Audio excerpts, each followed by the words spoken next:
Take a team of young budding eco-scientists, some slimy green algae, and then give them a challenge. Can they make themselves some biofuel? So does this test definitively prove that we can actually get a biofuel from algae? It will mean that they have to get their hands dirty, and at a carbon-neutral farm, they get an introduction to organic, sustainable farming. If you're using biofuels, then you're taking up the space that people are using to use food. Now is their chance to put theory to the test. Can they use waste materials to successfully create a biofuel that can power a tractor?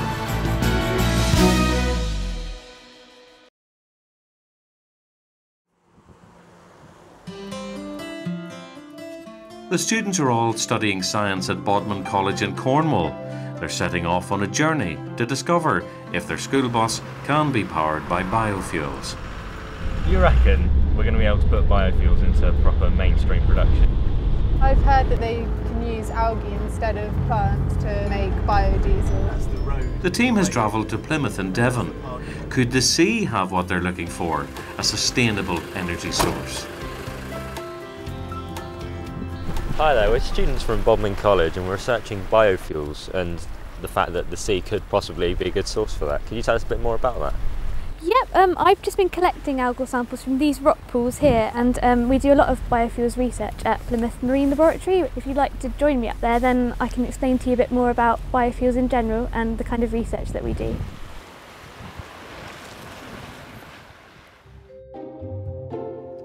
The team joins Claire at the Plymouth Marine Laboratory, where scientists are leading the research into biofuels from the sea. Right, so this is a sample that we collected from the beach.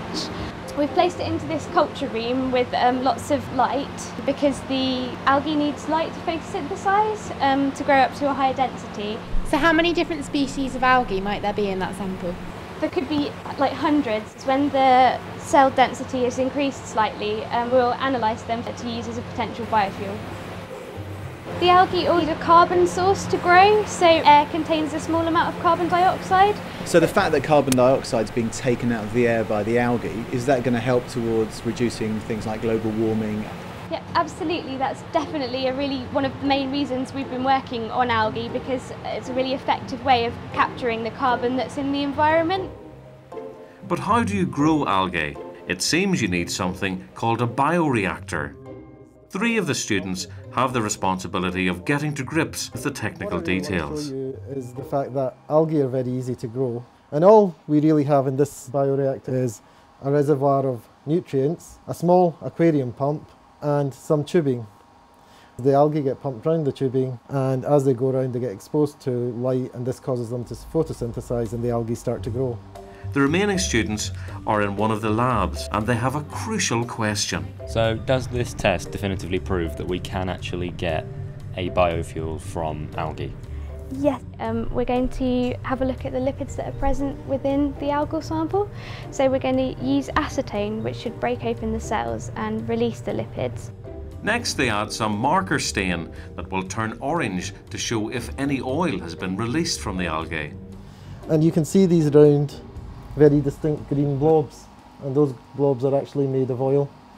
About half of the cell is made up of the oil. So if you can get the conditions just right to grow this, you can produce a lot of oil. Meanwhile, the experiment continues. They're vigorously mixing the samples to release any oil and then spin them in a centrifuge to separate the mixture into layers according to density. Now, I know that lipids are found in a cell membrane, but what about the ones we're looking at today? No, these lipids are formed internally inside the cell. They're a form of fat storage. And as you can see, the lipids that are present within the algal sample have floated to the surface and they've been stained. Algae do make the compounds that are needed for the production of biofuel. You hear in the news that people are using substances like chip fat to power their cars. Is this possible? If we all started powering our cars with chip fat, there would be no fat left to cook the chips.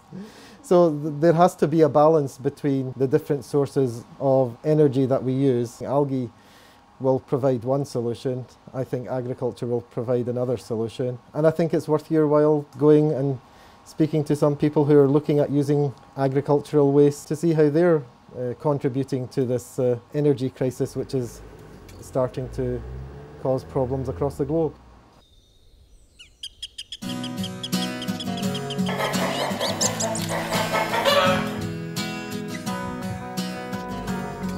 Having discovered that algae from the sea may be a way to make biodiesel in the near future, it's time for the Bodmin team to see if agriculture has something to offer. Next stop, a farm that produces its own biodiesel from waste. But first, how sustainable is the farm overall?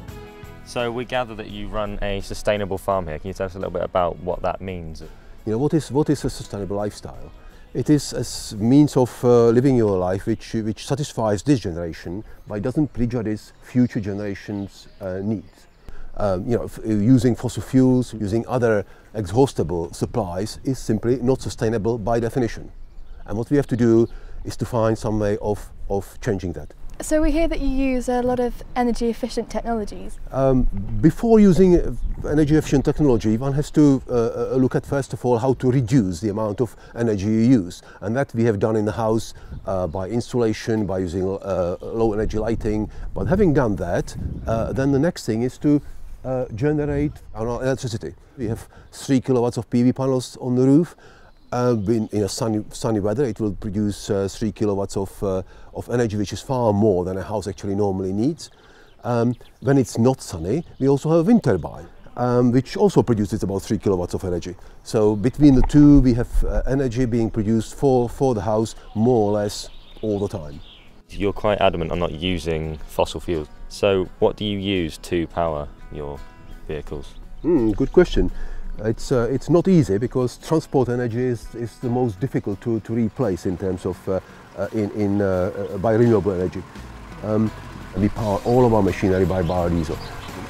And that is what the team is going to do next, make their own biodiesel, and if it works, they'll use it to power the farmer's tractor and collect wood for a bonfire and burgers at the end of the day.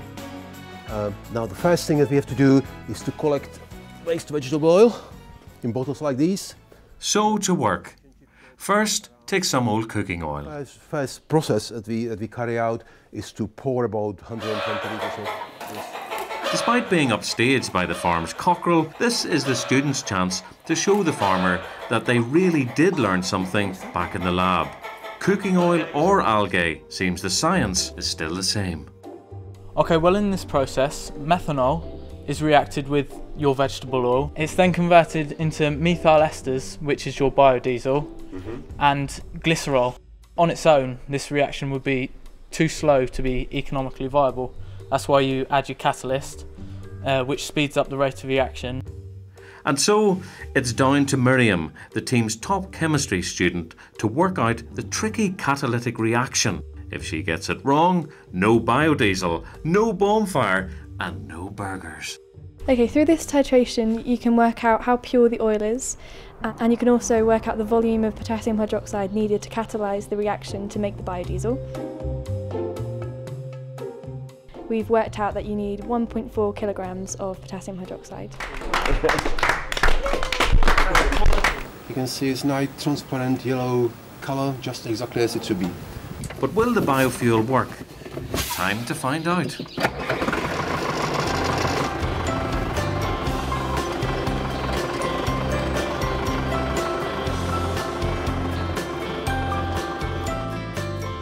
The whole idea that you can make biodiesel from vegetable oils, from fish and chip shops and restaurants, that's really amazing. On a wider scale with biofuels produced from the algae yesterday. The fact that it works in the same way as normal diesel is just amazing.